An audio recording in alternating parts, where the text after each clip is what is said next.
Benvenuti amici di Lago Film Fest, siamo qui oggi presenti con il nostro regista invitato, il regista di Excuse Me Miss, Sonny Calvento, e sarà in concorso nel concorso principale con la competizione internazionale di Lago Film Fest, che potrete vedere online o in presenza al festival nel mese dal 23 luglio al 2 agosto. So, hello, Sonny. How are you? Hi, Nicolas. I'm good. I'm here in Manila right now. So, hello to everyone who's watching this. Okay. So, excuse me, Miss. What can you tell us a little as an introduction about the movie? Well, the film is about Vanji. She's a contractual sales lady working in a department store, and she's about to lose her job. And as she begs her boss to give her another shot to regularize her from work, she discovers this mystery about her boss, and yeah, that's where the problems and realizations start from her character. Okay. So, about the short movie, what can you tell us about the inspirations, about the creation and the idea around the short movie, and how was the process of funding it? Because the short movie is quite a mixture. It's like is in part musical, is in part a comedy, is in part a little bit of drama. So, how was the whole process of being able to fund it and to create the movie?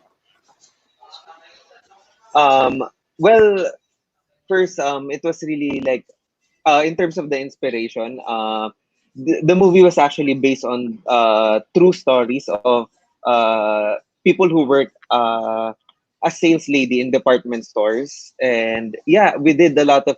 I like encountered by accident a story of a sales lady, and then upon that, with the help of my writer, we did a lot of research about their lives, and the absurdity of their experiences is just so fascinating that I think the research itself kind of dictated the mood of how I wanted to tell the film. So yeah, it came naturally. And with your question regards to the funding, well, in the Philippines, short films, there's not a lot of funding opportunities for short films here in the Philippines. But then there are like small grant giving festivals, like um, they fund your film in exchange of having it premiere to to the local festival, having the world premiere at the local festival. So that was like the route where I went, because most of the filmmakers, short filmmakers I know, really spend their own money in making these films, and I don't wanted to go that direction because Mhm. I don't have a lot of money to fund my films. And so yeah, it won. It was like a script competition, and it won. And the prize is really a production grant. And we were able to do that film in a very limited budget, I think. Yeah. Okay. So, I did some research of you, and I found out that you're actually a veteran from the TV world. Is that correct? Yes. Yes. You're right. You're So, right. it was peculiar to. I was imagining how was the experience jumping from the really institutionalized world of the TV, where you have schedules and everything, to jump into producing a short movie, and how was the whole process and about that and. As a sideline, what do you think was the advantages and the differences between the two worlds?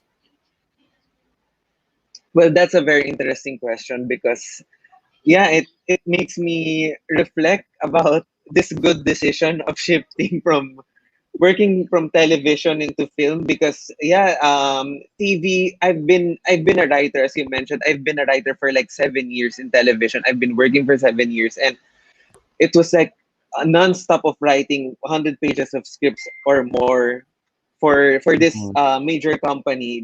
It's like the biggest network in the Philippines, ABS-CBN. And yeah, True. it was working non-stop, and then reaching this point of exhaustion, and finally realizing that I have to try something else. And my number one passion was really filmmaking. I grew up watching films. a lot. I mean, a lot. I mean, I get stuck at home because of the nature of my father's job. We were like forced to stay inside our house almost every day during summer, and yeah, I mean, films have become like my rescue from like all these depressing days, and being into being making a film really like well, I can't explain why, but I feel like whenever I'm on the set and whenever I write scripts for film, whenever I work on a project, it feels like it gives something to my soul that I just can't explain.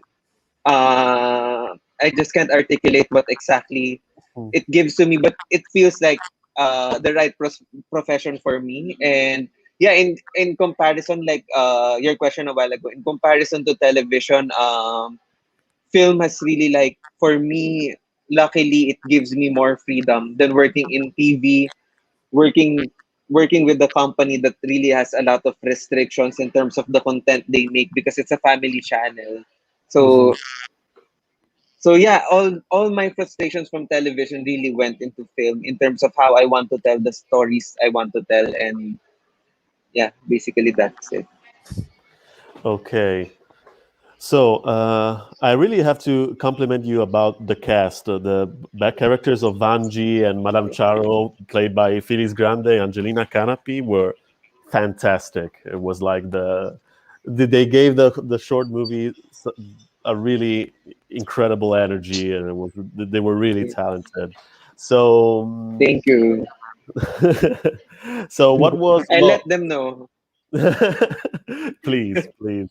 So, and after, well, being an experienced writer for so many years, what was the approach and the way you went through directing actors and because, as we said in the beginning, it's a really a movie with a lot of genres to put together, and they managed to pull that so well. And I was curious to know what was the direction, if there was like some kind of training or some secret that you want to share with us. Well, just to give you a little background about the cast, Angelina Canapi was really like my only choice to play the role. I mean, I didn't have a plan B or a plan C as to who I wanted to get for that character because I know that she can bring something to the table. I mean, she has really the power to be like very spontaneous. Her process was really like very different from the actresses I've worked with in the past because she prefers to not read the script and have a discussion before the actual take of a scene. That's when I'll Mhm. describe to her the scene, and then I gave her so much freedom into the choices of the words she wanted to make. Into like also her being spontaneous gave, as what you mentioned earlier, it gave so much energy to the film. Because some of these are really like scenes that wasn't really written in the script, but she executed it during the actual take, and it worked really well. Mhm. Same with Phyllis Grande. Well, Phyllis Grande is a director and a producer, and so aside from being an actress, she's really like she's she's so much familiar with the filmmaking process, and also she was also very helpful to us. And yeah, it was more of really a fun and playful shoot because we weren't really like so committed to sticking to what's written in the script, so there's like so much freedom going on also. Sorry, did it answer your question? Yeah, yeah, yeah. Of course. Yeah, I can imagine. Uh, so the short movie, besides our festival, it also went to Sundance. So and then we go and I think it's going around a lot in the other festivals. So how was the feeling of getting into a prestigious festival like Sundance? And actually, what's from here? Are the future projects of your career now, starting from now? Well, about getting into Sundance, it was really something that I never ever imagined happening. And it was really like just a film of me. We made it out of my frustration of wanting to find my own voice as a filmmaker. And yeah, basically, that's that's really like the one of the main purposes of making this film. Aside from, of course, the message that the film wants to tell, and introducing this situation that is happening in our country even up to now, that has been happening for decades. Yeah, I mean, getting into Sundance was really like, it's a dream come true. At the same time, it's something that I never ever imagined happening. So I'm just really thankful because this film has really opened me opportunities, not just in film but also in advertising. Now I'm also directing commercials because of this film, and yeah, it opened a lot of opportunities for me. And I hope that that I'll be able to make another short film this year. Hopefully towards the last quarter of the year. And I'm currently working on a full length that I hope I can share with you guys one day too. Yeah. Oh, fully. Well, that's fantastic. Can you give us a little something, or it must be a secret? Well, it's going to be as the same in terms of tone, in terms of mood of excuse me, miss, because I really think that type of narrative, that type of storytelling worked well for me, and I really wanted to be consistent in terms of my voice of really like it's really like a reflection of how Filipinos, this Filipino logic of really laughing at their own mistakes, and not Hmm. realizing that there's like a bigger problem, that sometimes being overly positive is sometimes that I mean should be questioned at times, because it becomes like an opportunity for big companies to be and other people to be like take advantage of Filipinos. So yeah. Hmm. Okay. Well, thank you very much, Mr. Calvento, Mr. Sonny. It was a pleasure speaking with you, and I hope everyone at home will enjoy this beautiful short movie that we all loved very much in the team. And Thank you so much. I look forward for your future length, and hopefully it comes here in Italy, and so that all the rest of the country will appreciate your work. Thank you so much. Okay, thank you very much.